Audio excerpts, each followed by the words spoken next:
Welcome to McPlum, simple solutions served daily. In this video, I will explain how to connect a full HD media player. We'll start by identifying the essential cables and ports you'll need for a seamless setup.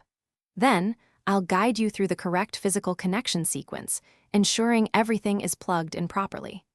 Next, we'll cover the initial power-on process and how to select the right input on your television.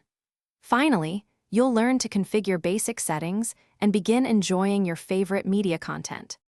Now, let's get hands-on with the physical connections. First, find the HDMI output port on your full HD media player. It's usually clearly labeled.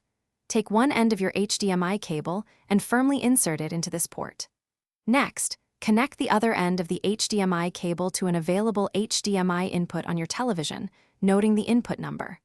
Finally, plug the power adapter into your media player and then into a wall outlet, ensuring a secure power supply.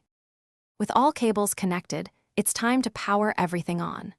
First, press the power button on your full HD media player. You might see an indicator light illuminate. Next, turn on your television using its remote control. Then, using your TV remote, navigate to the input or source menu and select the HDMI input number where you connected your media player. You should now see the media player's main interface displayed on your screen. You're almost ready to enjoy your media.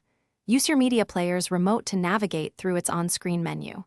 Take a few moments to adjust settings like display resolution, audio output, and network configuration if applicable.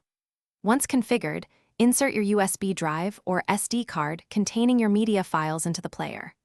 Browse to your desired content, select it, and press play to start enjoying your full HD movies, photos, or music.